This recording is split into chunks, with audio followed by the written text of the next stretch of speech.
Hello guys, Skree here. I hope you're all well. As sort of requested and promised, a video on torpedo bombing. So torpedoes have changed a lot, especially with 1.65 coming into effect. You no longer have the arcade marker system to guide your torpedoes. Now, although that wasn't great, it was quite helpful because it would let you know when you're too high, too low. You knew where your torpedo was going. You could get a better eye. Sorry, you get a better eye of it. With the new changes, it's made things a lot trickier because you have to eyeball it constantly. You can actually use the cockpits of some planes because they do have torpedo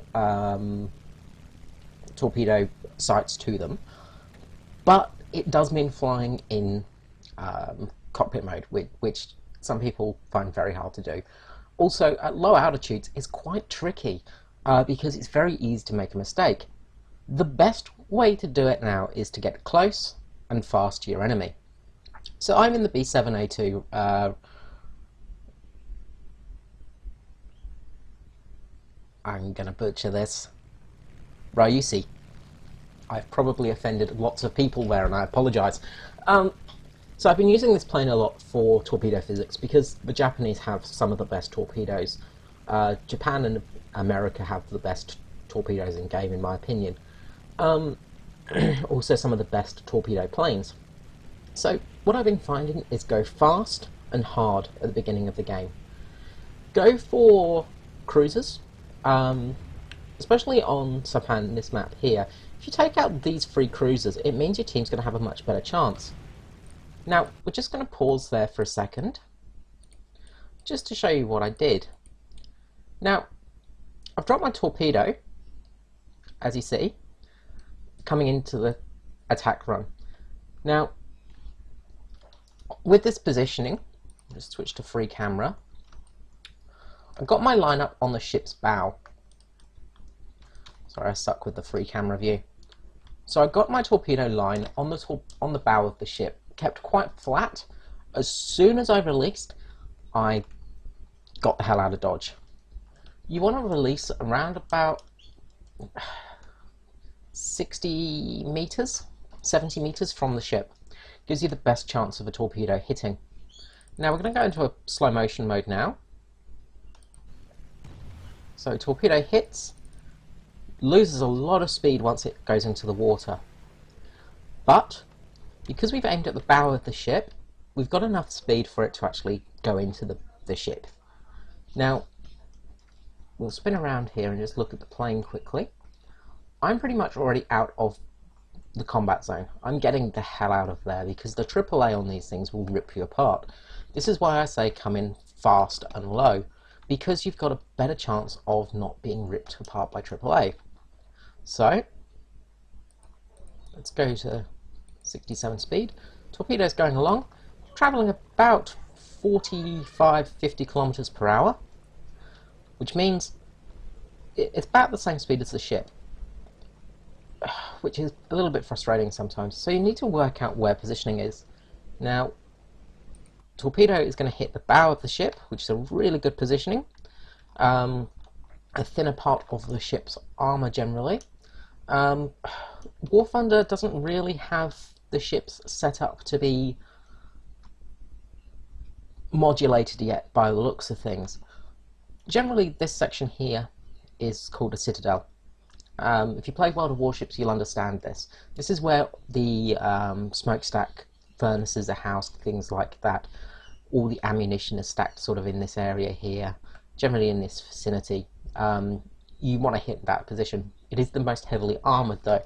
Generally, most ships have around about 80 to 100 millimeters of armour in that section. Battleships are the exception, with much higher armour ratings, of course. So torpedoes absolutely are going to annihilate everything. Some battleships also have torpedo protection zones around the side. It's like spaced armour basically. Again, in War Thunder, I don't think that makes much difference. They go off a hit point basis for their ships currently. This may all change in naval warfare. So, it's going nice and slow here. Torpedoes coming in. We're going to hit, definitely going to hit this ship. There is no chance of missing this one. And we're going to hit the bow. So, yeah, sorry, my brain just went, wait, is it the bow or the stern? The stern is the back of the ship. Oh God, my brain is not working very well lately. So, torpedoes coming in. Going to go straight into that ship. And as we see, a big boom. Now, you don't want to release your torpedo too soon, or too late basically. If you release your torpedo too close to the ship, say this distance, it's not going to arm, and it's generally going to overshoot the ship. The other thing is the blast radius of a torpedo is quite high. You get a lot of shrapnel, and similar to a bomb shrapnel, it comes quite high up, and will completely wreck your plane. So, that is one ship sunk through torpedoes. Now, one of the good things about hitting the ships on this map in that location is the fact that you have a very close airbase. The only unfortunate thing is the enemy will come after you quite quickly. But it is one of your best shots at getting some good points with torpedo bombing, and also making a difference to the team. If you can get to those cruisers at least twice in a game, that's a lot of anti-aircraft fire removed from your team, who generally fight in that facility. So there's a little airbase here that you can land on, rearm, and then get back out there. In this game, unfortunately, a Hellcat finds me and takes me out before I can do that. So we're just going to switch to a different game now and talk about some more torpedoes. So here we are in Saipan. Got my maps mixed up last game. What a surprise, I did something wrong. In this match, it's good to go for the heavy cruisers. The good thing about these is you can get them in one shot, and you can then go after the landing craft to try and stop them capping A or B. The downside of this, though, is you are very low and you are very easy prey to enemy fighters. One of the important things for your role as an attacker is to make the game easier for everybody else, basically. So taking out AAA, taking out heavy gunboats, things like that, can make the game easier for your fighters. Now, it's sort of like a support role you're playing. You're not going to get many kills on planes. You may get some bomber kills, things like that.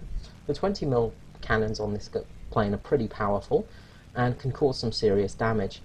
Your 7.73mm tail gun, however, is yeah, you might set somebody on fire with it, but you're not going to do much else.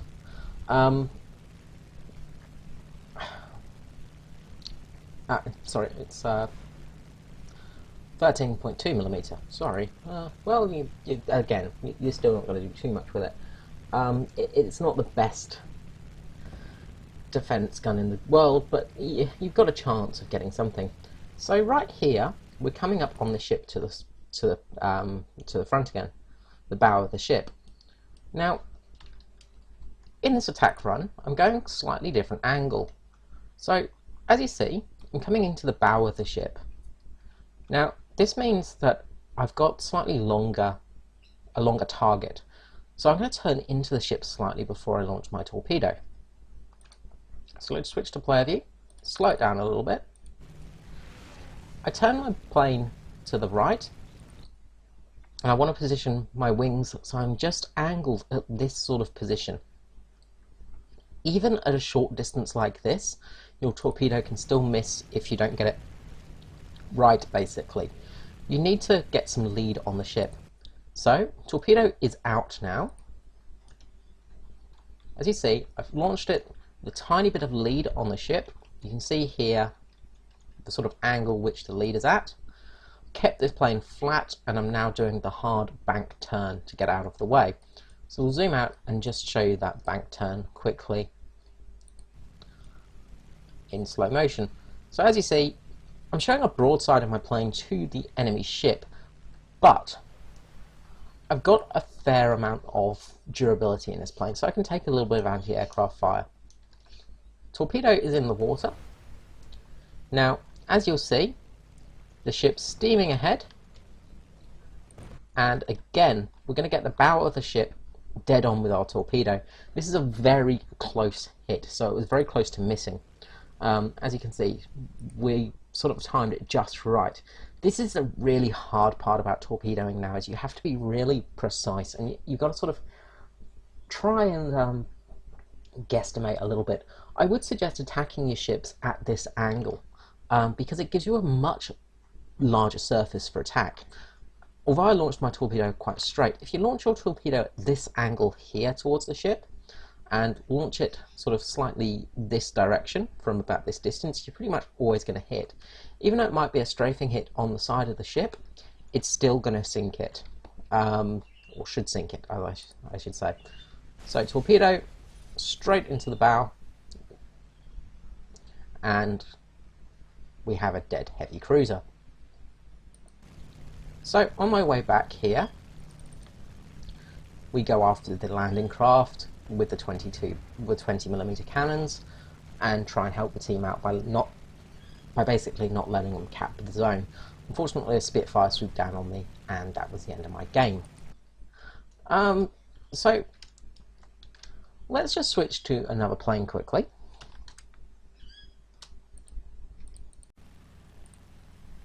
So here we are in the Firebrand, British torpedo attacker. It's very similar to the B7A2 in its sort of profile and size, things like that.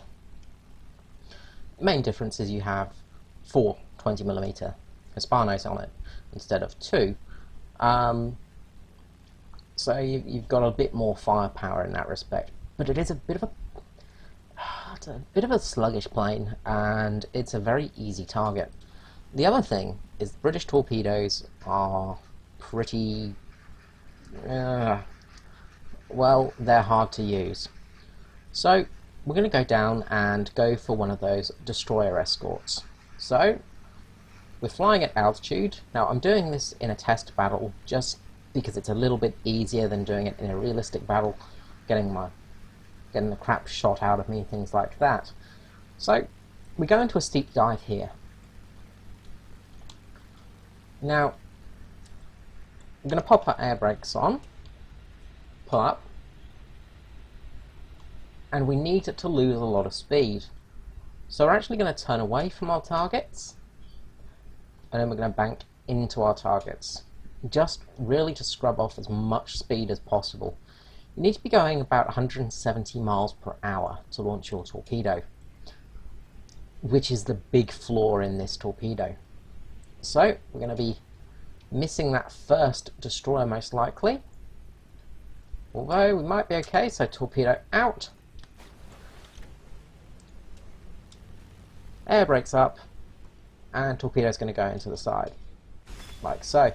So you have to be really, really on point with this, and you have to slow down so quickly. It's one of the hardest things about torpedoing in other nations' planes, such as the British, Germans, or Russians.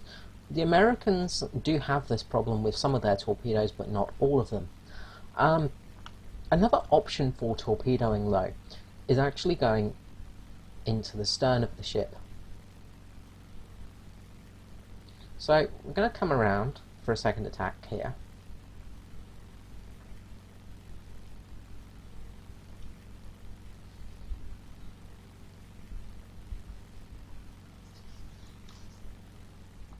We're going to scrub off some speed. Torpedo is going to appear underneath us any moment now. There we go. I do love the look of the British torpedoes, though. They are fantastic. They're like little guided missiles. So what we're going to do here is actually line up with the back of the ship. Now you have to be careful not to lose too much speed at this altitude. but you also have to be careful to keep your speed. So we'll line up with our tail, using that as our guide. I think I just dropped that too fast. I did. Our torpedo drowned. That's the biggest drawback of these torpedoes, is you have to be so accurate with your speed. So we're going to come around again, and we're going to do that again for you. So you see how much difference just 3 or 4 miles per hour has on these torpedoes. Now, I suspect in real life it wouldn't make that much difference because of air resistance, things like that. Once you get into that position, a couple of miles per hour over the drop speed shouldn't make that much difference. However, I'm not an expert on that area, so don't take that as gospel. So we're going to come in here again, scrub down some of our speed. We're going to get low and slow. Sorry if you can hear the rain. I'm having a massive rainstorm at the moment, which is louder than anything on the planet, it seems.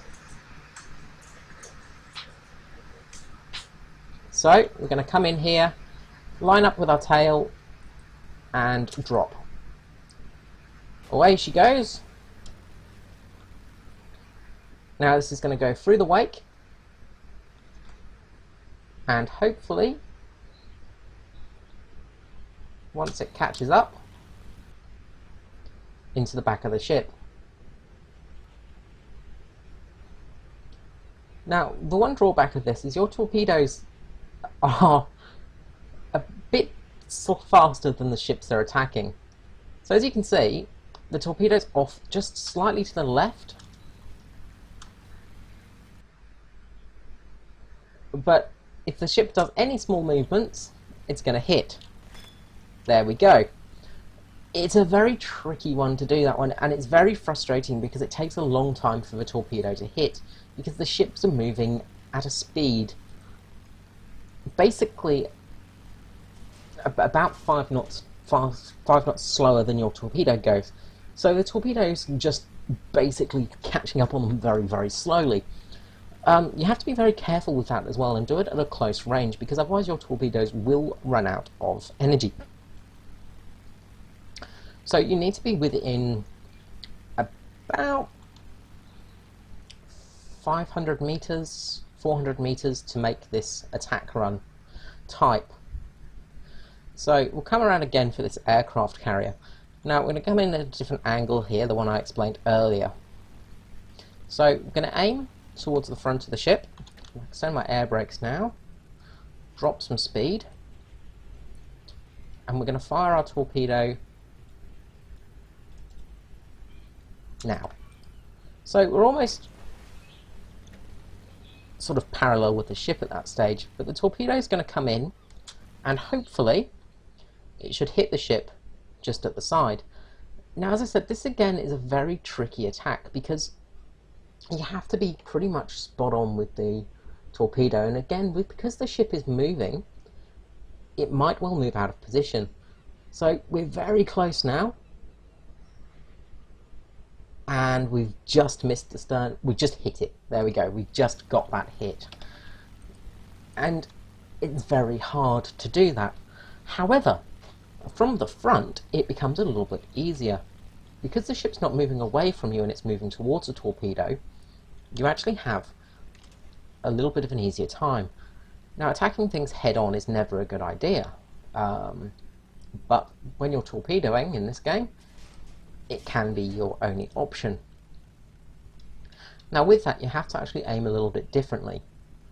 So you need to aim almost not aiming at the ship, and you need to make sure that you're sort of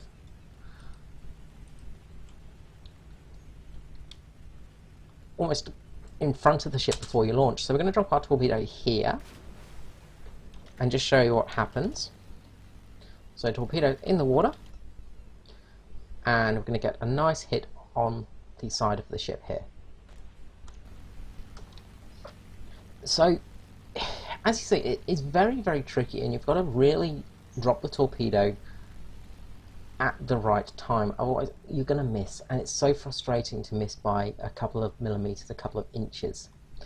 Your best bet for torpedoing is actually to come in right at the side and do the drop as close as possible, just slightly at the front of the ship like I did earlier.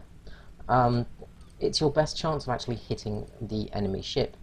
Now, in realistic battles, things like that, don't go for aircraft carriers, because you're not going to do much to them. Unless you're in a squadron of 3 torpedo bombers, you're not going to sink a carrier, which is really frustrating. Even if you get a perfect hit on the carrier, you're not going to sink it. Which, you know, it's very depressing when you're actually playing and you get that. You get a really good hit on the enemy target, and then you end up only scoring a couple of points because you only get an assist kill for it. You don't actually get the kill. So here we're going to drop a little bit too close to the ship. So I'm going to drop now. And as you see, when it hits, it blows me up. So much like bombing, you've got to be very careful not to get too close to the explosion. I hope you found this interesting, guys. If you have any questions on torpedoing, please feel free to comment in the comment section below. Ask away. I hope this has helped you with your torpedo running, and also your target choices as well. Always go for cruisers, if you can, a heavy cruiser or a light cruiser. Generally, with the Japanese and American torpedoes, go for heavy cruisers because you are going to sink them pretty much in one hit. With the British torpedoes, sometimes you won't always sink a heavy cruiser, which can be frustrating. But you should do, but I've had a few occasions where it hasn't done. So pick your targets quite well in that regard. Keep altitude until you get close to the ships, mainly because if you do run low all the way there, you're more likely to get attacked by enemy planes. But also remember your drop speed. That is key. With anything but the Japanese and American jet planes or jets, drop speed is not an issue. Sorry, drop speed is an issue. The American and Japanese don't tend to have that issue with some of their torpedoes, but it is a certain type of torpedo that we are talking about here. So the Mark III, the Mark 13, so there's Mark 13 and Mark 13 44. The standard Mark 13 is 128 mile per hour drop speed. The 44 is a 322 mile per hour drop speed. That's the difference. So make sure you've got that torpedo that has a better drop speed. There's not much difference in everything else. It's really that drop speed that's important. Drop speed makes your life a lot easier, basically. So yeah, I hope you found this video interesting, guys. Please like, comment, subscribe, the usual things, and I will speak to you again soon. This is Skree out. I hope you have a lovely day. See you soon. Bye bye, guys.